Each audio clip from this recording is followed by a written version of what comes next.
It's February 1979. China has launched a massive invasion of northern Vietnam, with more than 200,000 troops and 600 tanks pouring over the border. Beijing says it wants to punish Vietnam for toppling its ally in neighbouring Cambodia, the Khmer Rouge regime. China withdraws its troops after just 28 days, claiming a massive victory. But the short war is a failure. Chinese aggressive troops sustained heavy losses. Many troops columns were encircled and heavily engaged.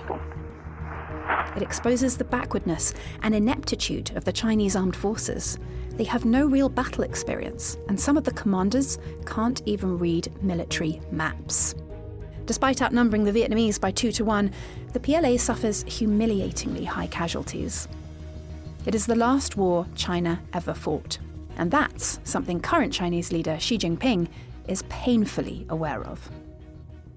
He calls it the PLA's peace disease, and he's doing everything he can to cure it.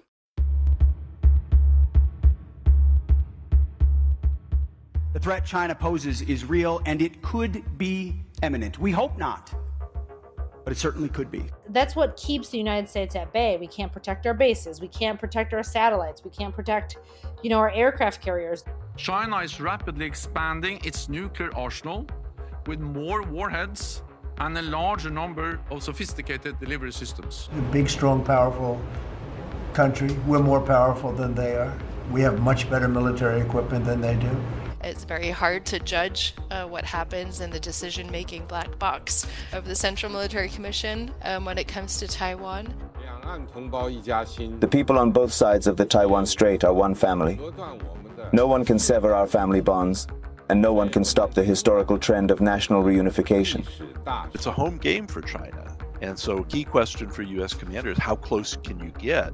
The Communist Party of China is the most potent and dangerous near-peer adversary this nation has ever confronted. I'm Venetia Rainey, and this is Battle Lines. In this special 3-part series, I'll be doing a deep dive into the strengths and weaknesses of China's armed forces, the People's Liberation Army. How significant is China's military buildup? What do Xi Jinping's ongoing purges mean for the PLA? And how likely is an invasion of Taiwan in the next few years? As the US pivots to the Indo-Pacific and the threat of a truly global war looms, understanding China's armed forces has never been more important. The lessons of Vietnam continue to haunt the People's Liberation Army to this day. When Xi Jinping became leader of China in 2012, one of the first questions he set about answering was, if the PLA had to go to war, would they actually know how to fight? So he conducted a major review. He reviewed the PLA, or the People's Liberation Army, and he came to the conclusion that while they had a lot of fancy equipment at that point, they didn't know how to use it. Oriana Schuyler Mastro is a fellow at the Freeman Spogli Institute for International Studies at Stanford University. She's also the author of Upstart, How China Became a Great Power. And he ended up throwing out a lot of senior leaders in the military who, yes, were corrupt, but were also standing in the way of significant organizational reforms that would reduce the power of the Army and increase the power of the other services like the Air Force and the Navy. And that was necessary to move in a direction of having a joint force, meaning that the Army and the Navy and the Air Force can operate together. The scale of these reforms cannot be overstated. Xi Jinping launched the largest anti-corruption campaign against the military in history. It's like if a US president got rid of the Pentagon and the combatant commands entirely and set up a new system. The interesting thing about Xi Jinping is that he has really centralized control. He's cracked down domestically. China has become a much less liberal or free place than it even was before Xi Jinping. Now, while economists might say that this control, this centralization of control has been bad for the economy, has been bad politically. There's been some backsliding in certain political freedoms. For the military, it has been extremely beneficial.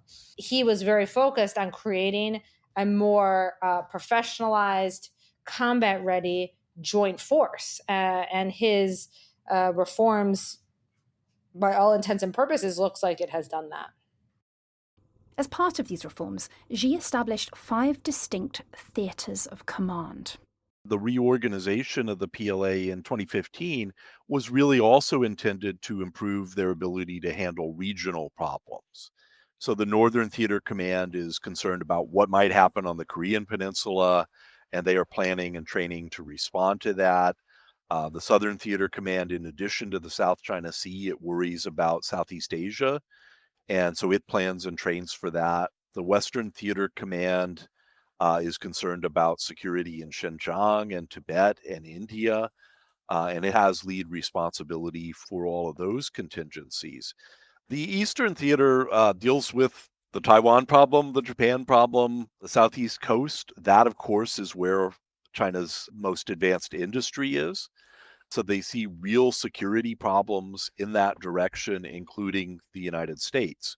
This is partly how they think about security. Where is the threat coming from? And they think the main threat is coming from the Southeast, and that's the Eastern Theater Command's responsibility.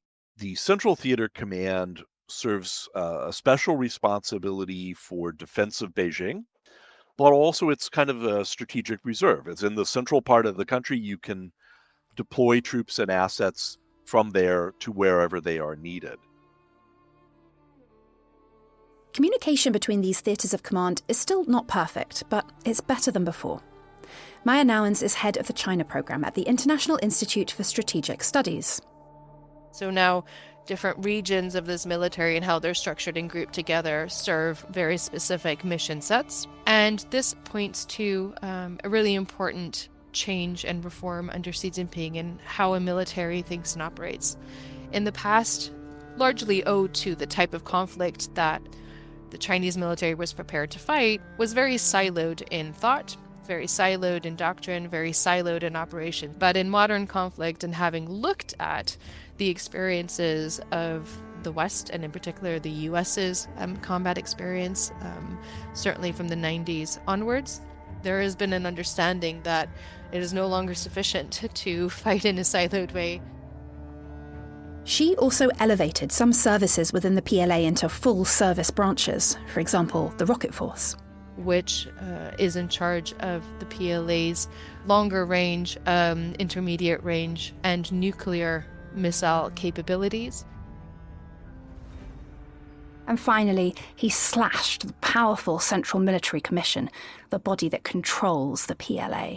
So he's gone from 11 in total to 7. And what he's been able to do is put in place people who are aligned with his thinking, people that he trusts, people that he knows very well. It's been important for him to surround himself with people who share his vision of military modernization. Organisational restructuring may sound boring, but it's been crucial in turning the PLA from an unwieldy mess into a more professional army that could feasibly seize Taiwan and handle the likely resulting military response from the US. But while it may make the PLA more nimble, that lack of exposure to real-world conflicts has remained an issue that even Xi cannot crack. Well, certainly they have no modern combat experience. That's everyone sort of acknowledges that that's sort of a weakness, including Xi Jinping himself talks about this so-called peace disease, almost as though they're suffering from, they don't have war experience, so they can't even imagine what it would take. Joel Wathnow is a senior research fellow at the Center for the Study of Chinese Military Affairs at the Institute for National Strategic Studies in Washington. Along with his colleague Philip Saunders, he recently wrote a book called China's Quest for Military Supremacy. In it, they talk about how Xi is trying to toughen his troops up, including by sending them to fight at a dedicated training range in Inner Mongolia. It's modelled after a similar American centre at Fort Irwin in California. So what this is called opposition force training. And so there's a unit that stays there at that range permanently. And they would call that, sort of the blue team, right? Blue meaning kind of United States or China's adversaries. And so they would model their tactics and their equipment after us, after the US. And so the visiting red units will go there and train sort of opposition force training with the blue team. And they will practice their skills and see who's better. And almost all the time, the blue team wins. What they want to do is to try to humble or even shame those visiting units and show them that they're not kind of what they think they are. And so they do this throughout the PLA ground forces. That's just one example of Beijing's wide-ranging efforts to make the Chinese armed forces more battle-hardy, without actually fighting in any battles. They're investing heavily in things like simulation technology. They are and have been, under Xi Jinping, invested in making sure that exercises include a live fire element, that they are more realistic and broader in scope and more complex, that they're no longer as scripted as they used to be. Maya Nowens again. And they're also exercising around Taiwan on a more regular basis, too, for a variety of reasons. None of these, of course, make up for a lack of real-world warfighting experience at the end of the day. For Maya, this lack of combat history is a huge problem for the PLA. It's really easy to look at the number of aircraft carriers or the number of surface vessels or more advanced fighter aircraft, for example, things that we can visibly see and count. On the other hand, we don't necessarily always know the full quality of those capabilities. And capability also, of course, includes the personnel that have to operate, and the fighters and the soldiers and the military themselves, as well as how things like command and control work, how doctrine is updated, all of these different aspects.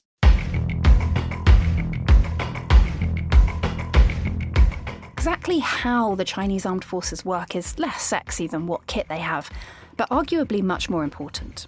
It is a political organization. It is the armed wing of the CCP. And so we need to understand it as a political organization rather than a national military. Why does that matter? It matters because it changes how command and control works. It means that every decision that a commander makes is both operational and political at the same time. That doesn't necessarily and has not so far led to great flexibility in decision making. And if we are assuming that warfighting, modern warfighting in future conflict is going to be incredibly fast paced, whereby great flexibility is needed and decision making needs to perhaps be delegated down the ranks rather than just driven from the top down, that then poses some serious questions as to whether or not officers and commanders in a political military would feel comfortable doing so. The Chinese military is not a national military. Its number one job is to serve the Communist Party and do whatever the party wants them to do. That means the whole military is political. Timothy Heath is a senior international defence researcher at RAND and former US government analyst focused on China. RAND is an independent think tank that regularly works with the Pentagon, but just to be clear, Timothy's views here are his own, not the government's. They spend an enormous amount of time in political work, indoctrination work.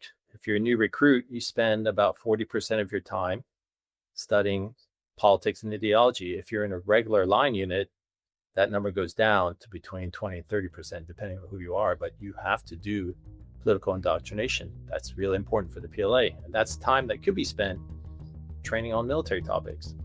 This is a military that does not prioritize the mastery of operations and doctrine. Their number one priority is politics and ideology, in my view.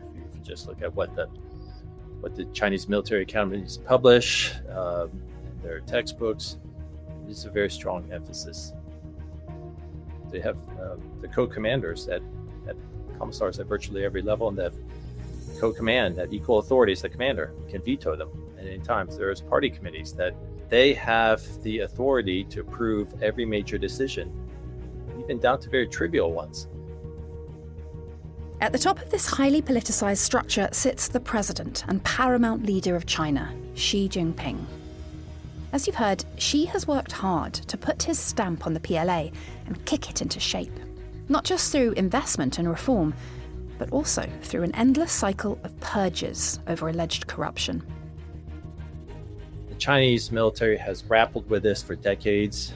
It's so corrosive. It appears to run up and down the ranks up to the very highest levels of the Chinese military, has problems with corruption, and it involves all aspects of the military, everything from forged documents about exercises and readiness, fake reports about weapons that just don't actually exist, stealing from stocks and looting from their own inventories.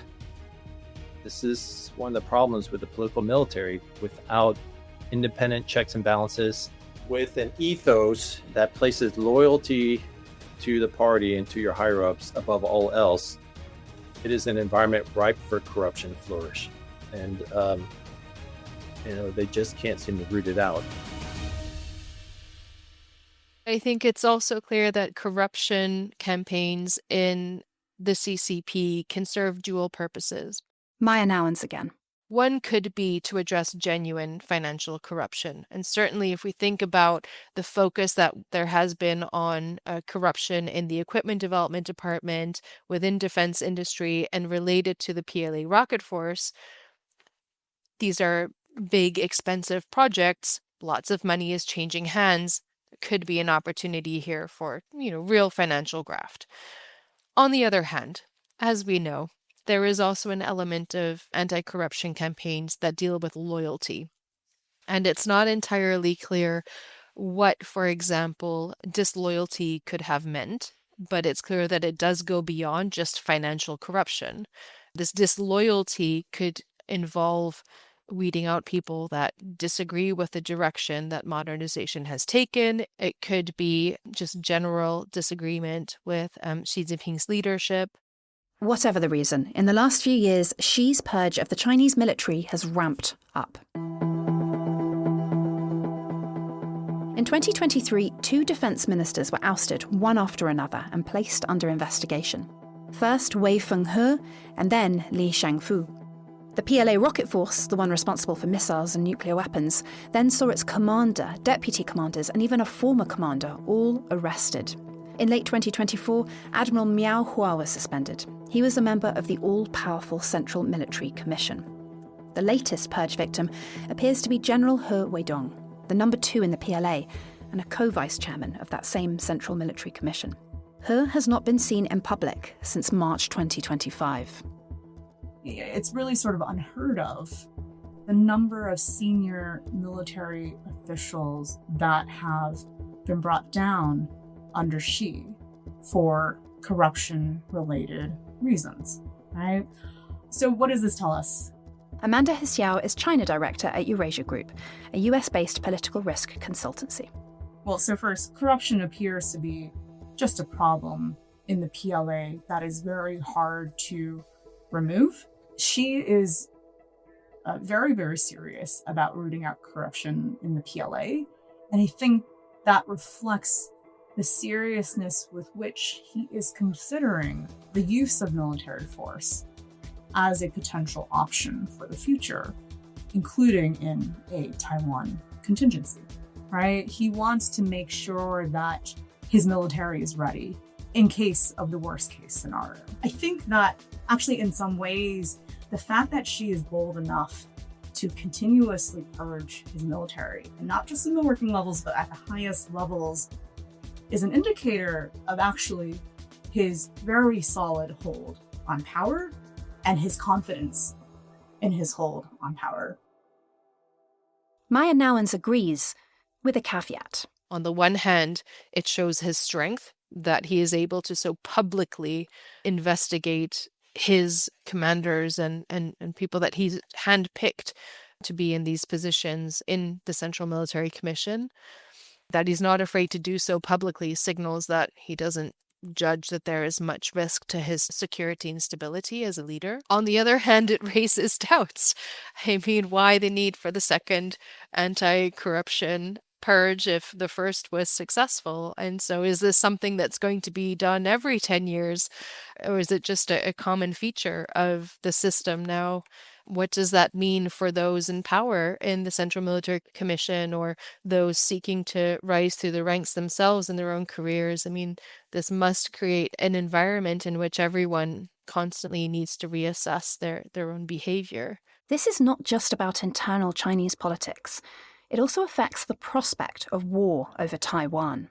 For Xi Jinping to move on Taiwan, he has to trust the military advice that he has given. Ariana Schuyler-Mastro. So he has to trust the competency of his military leaders. So the question is, if the PLA goes to Xi Jinping and says, we're ready to go, will he believe them? So I'm fundamentally interested in whether these corruption situations shakes his own confidence in his military's capabilities. And again, that's something that's very difficult to assess from the outside. Although there is clearly a problem with corruption, we shouldn't be too quick to assume that that means the PLA is not dangerous, as Maya Nowens explains. We look at it from a Western perspective as something that signals that the PLA must be weaker than we expect it to be, that it's not 10 feet tall. And certainly I don't think that the PLA is yet 10 feet tall. It is an organization that is still progressing through modernization, that has not achieved all of its goals yet, that has faced stumbling blocks. But we also have to keep in mind two things. One, those who are replacing commanders, for example, that have been dismissed, could be more effective. Secondly, is that a military doesn't have to be perfect to be effective. And so I think we need to be really careful when we read and think about these anti-corruption campaigns that we don't mirror image, and that we also don't overestimate how much impact they actually have on operational effectiveness. On the final episode of this special series about China's military, I look at what that operational effectiveness is aimed at: taking Taiwan. Will Beijing do it? And if so, how and when? This series was reported and written by me, Venetia Rainey. It was produced by Max Bauer. The executive producer is Louisa Wells, with special thanks to Allegra Mendelsohn. Battle Lines is an original podcast from The Telegraph, created by David Knowles and hosted by me and Roland Oliphant. If you appreciated this show, please consider following Battle Lines on your preferred podcast app. And if you have a moment, leave a review, as it helps others find the show. To stay on top of all of our news, subscribe to The Telegraph, sign up to our Dispatches newsletter, or listen to our sister podcast, Ukraine the Latest. You can also get in touch directly by emailing battlelines@telegraph.co.uk or contact us on X. You can find our handles in the show notes.